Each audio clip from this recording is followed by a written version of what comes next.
Now, Friday Night Fever with Mike Ludlum.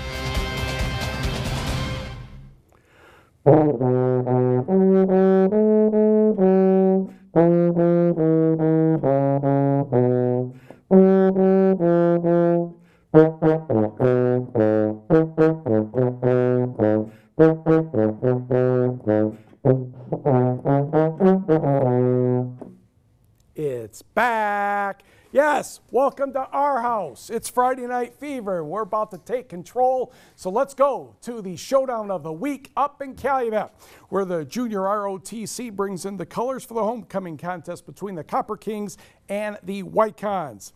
Good defensive stop here by the Wildcats as they are able to sack quarterback Russ Bajorn, and the Copper Kings would punt. The Wildcats did not have a good punt, and Calumet would capitalize. Rory Anderson, yeah, he's in the end zone from a yard out. It's 6-0 Calumet. Wildcats trying to even the score before half, and their quarterback is Neil Tomasowski, and he's going to look for his favorite receiver, A.J. Weisnick. And yes, but they could not get into the end zone. So 6-0 after half. Volleyball player Haley Wickstrom, your homecoming queen. Calumet trying to get something going in the second half. Off of this punt, Rory Anderson will get the ball on the reverse, and Rory's off to the races. Nice move there, and he's going to bring it down in Wildcat territory. And that would leave Russ Bajorn to pitch the ball to David Kaipio, and nobody's going to catch him. 41 yards for the score, 20-0 Calumet. Copper Kings weren't done. Anderson would crash into the end zone from 17 yards out. Copper Kings up 28-0. They go on to win 34-7, and they're now still very perfect in the West Pack.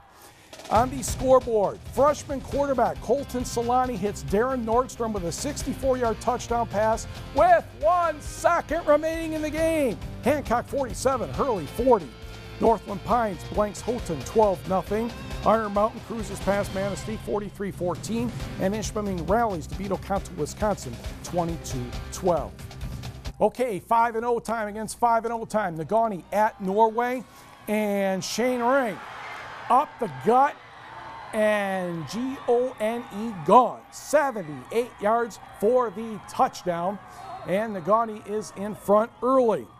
Next on Norway's drive, 4th down, less than 30 seconds till the half.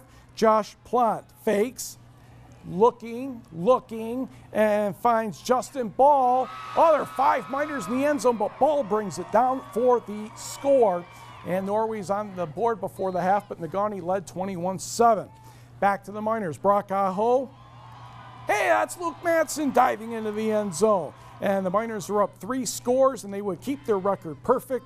Negaunee 28 and Norway 14. Again, just the Knights' first loss of the season. 5-0 and 5-0 in Escanaba as the Eskymos take on Menominee. Interception by Marcus McKinney of the Maroons.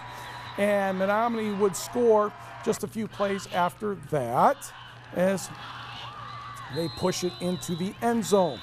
The Eskimos offense would get going. Christopher Barron, a punt return.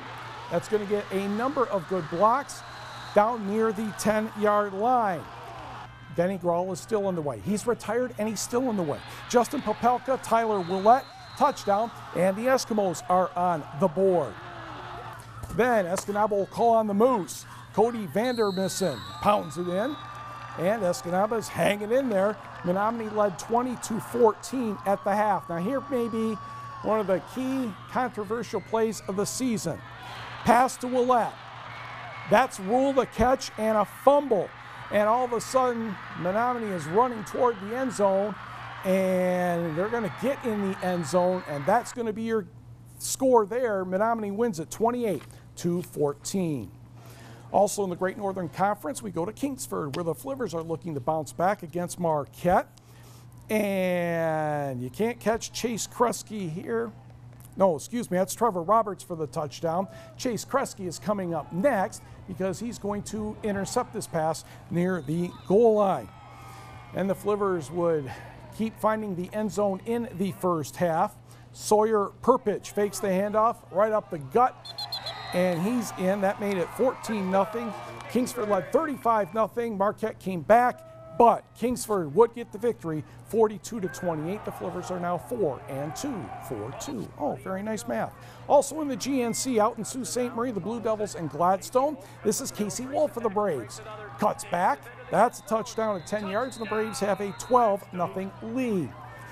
For the Blue Devils, Riley Alapsa looking for the homecoming king, Dalton Payton. 3 defenders there, 4, but he still makes a great catch. Good for 31 yards, the Braves 35. Next play, Tristan Johnston will find the ball from Alapsa. 35 yards in the score, but the Braves still led 20-6. Casey Wolf ended up with 208 yards and 3 touchdowns, 25 carries, and the Braves pick up a nice victory by the score of 35-6. Back to the numbers. North Dickinson, a 40-0 shutout over Munising. Newberry, a long bus ride, but worth it. 49-8 defeating Gogibic. And the Lance Purple Hornets are back in the win column, 32-20 over Ironwood.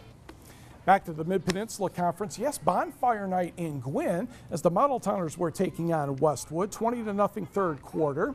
And, it's a fumble. And Russ Honkla is running for a touchdown, but the referee blows it dead. And Scott Sergila Westwood was not pleased in the least. One thing, his team was trailing 20-0 at that time, and yeah, he saw it, and the referees did not. Kevin Roberts, same drive, would find Tucker Taylor for 11 yards and a first down. Next play, Kevin Roberts will pitch to Chris Bosworth.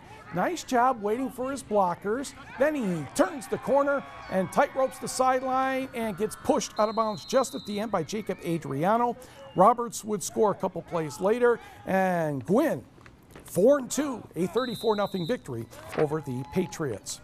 The number 1 team in the Little 5 poll, the St. Ignace Saints, taking on Gaylord St. Mary. The Snowbirds were 5-0, by the way.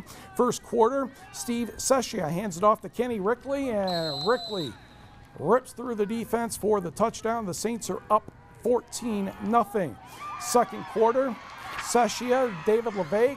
David makes a move, and David's going to stay in bounds and takes it to the house. That makes it 22-0 St. Ignace. Final minute of the half, Mitchell Peterson busts loose. That made it 26-0, and St. Ignace, with just 1 loss on the season, takes this one easily, 36-8. In the 8-man football department, not many close games at all tonight.